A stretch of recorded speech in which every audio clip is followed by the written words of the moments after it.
Very good afternoon, class 5. How are you? I hope you all are fine. So, class, this is our another poem today, That and the Cat and the Tree. Okay, this is poem. So, let me start. First, I want to ask you something. Have you ever seen any cat climbing on the tree? And if the cat gets stuck in the tree, मतलब अगर फंस गई, then you have ever tried to means कि get it off from the tree, कि इसको tree से उतारने की कभी कोशिश की हो.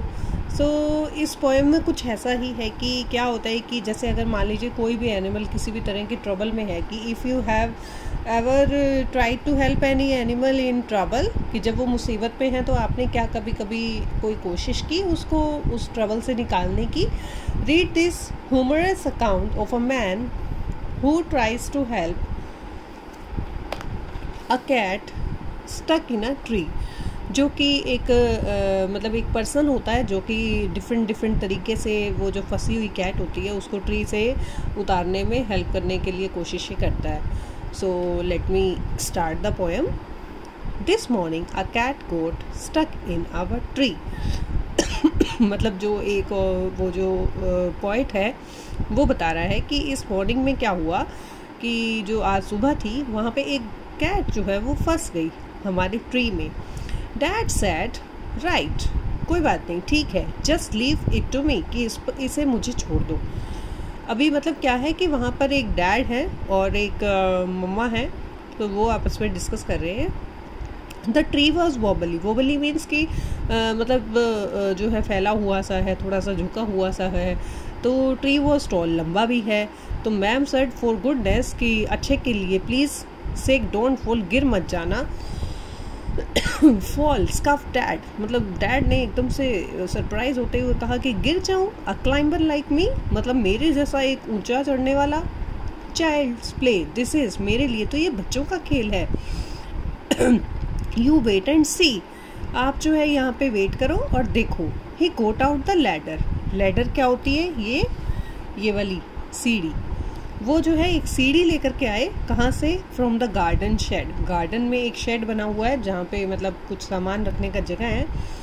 तो वहाँ पर उसने वहाँ से लेकर आते हैं. It slipped, he landed in the flower bed. अब वो क्या होता है? स्लिप हो जाता है, मतलब उसने लगाया लेकिन वो क्या हो गया? स्लिप हो गया. तो फिर वो जो है गिर जाते हैं जो डैड होते हैं. इन द फ्लावर बेड, वहाँ पे फूलों की काफ़ी क्यारियाँ बनी हुई होती हैं, वहाँ गिर जाते हैं.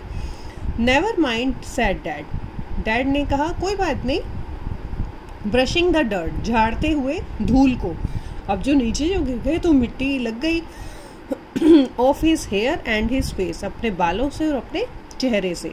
And his trousers and his shirt, मतलब जो उन्होंने पैंट पहना हुआ था और जो शर्ट पहनी हुई थी तो वो धूल से सन गए, तो इसलिए फिर उन्होंने उसको झाड़ा. फिर वो क्या कहते हैं? We will try plan B. ठीक है, तो अब वो हार नहीं मानी उन्होंने. अब वो कहते हैं कि हम प्लान बी ट्राई करते हैं. Stand out of the way. अब यहाँ से थोड़ा दूर हट जाओ. जो ये मम्मा और डॉटर है इनको कह रहे हैं. मम सेड डोंट फॉल. मम्मा कह रही है गिर मत जाना. तो वो कह रहे हैं कि अगेन, ओके, अब दोबारा. फॉल अगेन सेड डैड, गिरना. फनी जोक, मजाक कर रहे हो क्या? Then he swung himself up on a branch. तो वो क्या कहते हैं? फिर वो अपने आप को जो है एक ब्रांच पे लटकाते हैं. इट ब्रोक, वो टूट जाती है क्योंकि वो बहुत ही पतली ब्रांच होती है, तो वो टूट जाती है. Dad landed well up back on the deck. अब डैड जो है फिर वो नीचे गिर जाते हैं. Ma'am said stop it. मम्मा जो है वो कहती है बंद करो. You will break your neck, कि तुम अपनी गर्दन तोड़वा लोगे. रबिश. तो वो कहते हैं क्या फालतू की बात कर रहे हो? Sad dad. डैड ने कहा now we will try plan C, कि अब जो है हम प्लान सी ट्राई करेंगे. Easy as winking to a climber like me. Winking होता है जैसे हम एक ही पल में अपनी आइज बंद करते हैं ना, तो वो कहता है ये तो इतना आसान है कि जैसे आंख झपकाना, मेरे जैसे क्लाइंबर के लिए, ऊंचे चढ़ने वाले के लिए. Then he climbed up high. फिर वो ऊंचा चढ़ता है. On the garden wall. अब जो गार्डन की वॉल है वो वहां तक ऊंचा चढ़ता है. गेस व्हाट, सोचो क्या हुआ? He didn't fall. अब वो नहीं गिरा. He give a great leap and he landed flat. अब वो उसने एक मतलब पूरी जंप ली और वो लैंड कहाँ हुआ, flat in the crook of the tree tongue. Crook क्या होता है, जैसे आप देख सकते हो ये वाला जो कर्व्ड पार्ट होता है ना एक ट्री का, जहाँ से डिफरेंट डिफरेंट ब्रांचेस जारी होती है, मतलब ये यहाँ से यहाँ पे इसने जंप किया। तो अब क्या हुआ, राइट ऑन द कैट, सीधा उस कैट के ऊपर, मतलब जहाँ वो कैट बैठी थी। The cat gave a yell and spring to the ground, pleased as punch to be safe and sound. कह रहे कि जैसे वो ना बिल्ली चिल्लाई कि उसके ऊपर जैसे जंप किया अब डैड ने, तो वो चिल्लाई, लेकिन उसके साथ कुछ नहीं हुआ, वो सेफ और साउंड और बहुत खुश होकर जो है वो ग्राउंड पे मतलब आ गई। सो इट्स स्माइलिंग एंड स्मिकिंग, अब जो है वो बहुत मुस्कुरा रही है और अपनी खुशी को प्रकट कर रही है। Smug as can be but poor old dad still stuck up the tree. अब वो कह रहे हैं कि लेकिन वो जो बेचारे फादर हैं, बूढ़े फादर हैं, वो अभी तक भी उस पेड़ पर जो है वो फंसे हुए हैं। So this is about the poem written by Kit Wright. So students, I hope you will enjoy it and read the poem and try to explain word to word. Okay, watch the video 2 times and then do the word meaning and difficult word.